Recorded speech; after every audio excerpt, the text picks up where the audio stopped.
जहां पहले किसानों के साथ ओला पाला पड़ने की मार, अब सोयाबीन की फसल में पीला रोग लगने से बर्बाद हुआ किसान। मरहम लगाने के लिए बीमा कंपनी ने किसानों के खातों में बीमा राशि भेजी, जिस पर सरकार के नुमाइंदे अजगर की तरह कुंडली मारकर बैठ गए और किसान के दुख को और बढ़ाते हुए खुद अपने स्वयं के खातों में जमा कर लिए बीमा की रकम।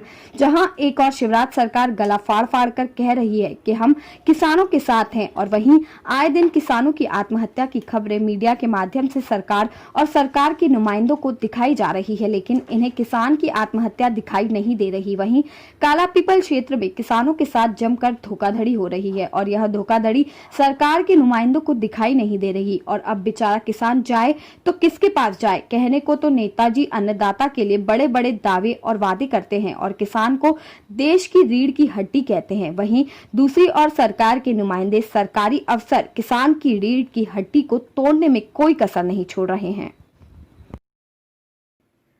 हम आपको बताना चाहेंगे कि 2018 में रबी की फसल खराब हो गई थी, जिसको लेकर बीमा कंपनियों के द्वारा किसानों को बीमा राशि दी गई थी।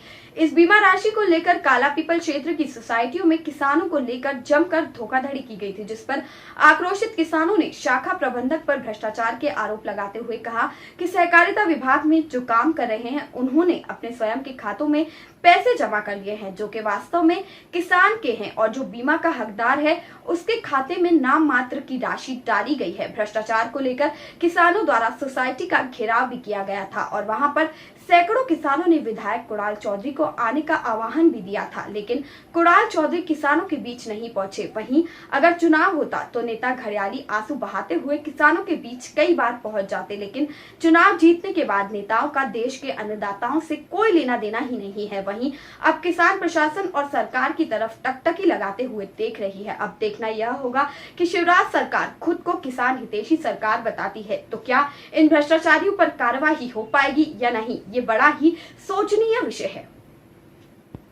वहीं जब अन्नदाता ने अपने क्षेत्र के विधायक कुणाल चौधरी को उनके बीच बुलाया तो कुणाल चौधरी किसानों के बीच नहीं गए, जिस पर नाराज कुछ किसानों ने कुणाल चौधरी मुर्दाबाद के नारे भी लगाए।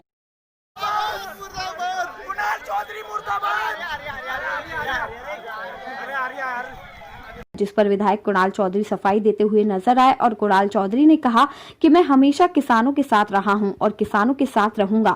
मैं किसानों की अभी भी जो सोयाबीन की फसल पूरी तरह नष्ट हो गई है, उसे लेकर मुख्यमंत्री शिवराज सिंह चौहान जी से मुलाकात करूंगा और मैं किसानों के दुख में उनके साथ खड़ा हूं। और अगर किसी ने कुणाल चौधरी मुर्दाबाद के नारे लगाए तो वह कांग्रेस का कार्यकर्ता नहीं हो सकता, वह बीजेपी के किसी कार्यकर्ता की शरारत हो सकती है। कुणाल चौधरी पूरी तरह से सफाई देते हुए नजर आए।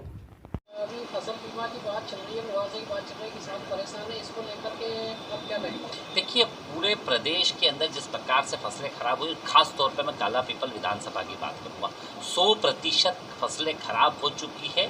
आज कटाई के पैसे भी उस फसलों में नहीं निकल पा रहे हैं, लोगों को फसलें जलाना पड़ रही है। हम लगातार सरकार पे दबाव बना रहे हैं कि पिछली बार 36,000 रुपये हेक्टेयर का मुआवजा मिला था, जिसमें से 25% मिल भी गया था, जबकि हमें 3-3 कुंटल बीघे के सोयाबीन हुए थे। पर आज ना तो 50 किलो का भी सोयाबीन नहीं हो रहा, पूरी तरीके से खत्म हो चुका है। तो मुआवजा दिया जाए, जो पिछली बार का बीमा है उसे दिखा के जनता को बरगलाने की कोशिश ना करें। आज किसान प्रताड़ित है, किसान परेशान है, क्योंकि ना तो उसको बीज के भी नहीं निकल पा रहे हैं कि यहाँ पे सोयाबीन का बीज निकल जाए।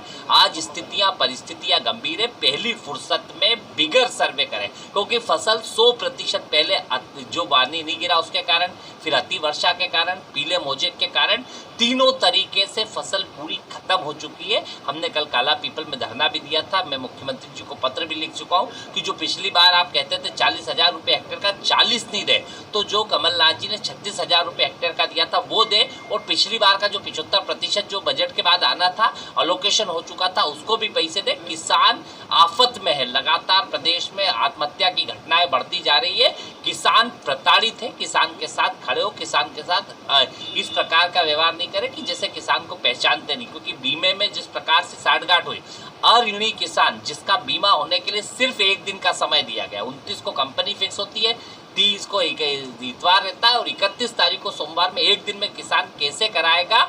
लगातार किसानों के प्रति घृणित सोच के कारण सरकार के रूप में सरकार काम कर रही है। आप मध्य प्रदेश में सबसे एक्टिव विधायक नज़र आते हैं और आपकी चर्चाएं होती है, किसानों के हित की काम करते हैं, लेकिन आपके विधानसभा क्षेत्र काला पीपल में किसानों के साथ बहुत छलावा हुआ है सोसाइटियों के माध्यम से, और लगातार मीडिया में खबरें आ रही हैं। इन पर कैसी कार्रवाई रहेगी और आप क्या करेंगे? हमने पहले दिन से, जब हम किसान कर्जा माफ़ी कर रहे थे, उसी समय से सोसाइटियों में गड़बड़ियां पकड़ने की शुरुआत हुई थी। मैंने उस समय भी बात करी थी, लगभग प्रदेश में 3000 करोड़ का घोटाला है। कोई व्यक्ति मर चुका है, उसके नाम के खाते चालू हैं, कोई व्यक्ति ने 25,000 निकाले, उसके, मैं उसी की बात कर रहा हूँ, मैं काला पीपल की बात कर रहा हूँ। कई जगह पे ये नानी सोसाइटी की घटना है, वहाँ पे भी मैं गया था, यहाँ पे कोठरी और उसकी सोसाइटी, और ये एक नहीं, पूरी सोसाइटियों में मैं मुख्यमंत्री को पत्र भी लिख रहा हूँ कि इसकी जाँच और उच्च स्तरीय जाँच हो, क्योंकि ये बड़ा घोटाला निकलेगा जिसके नाम जमीन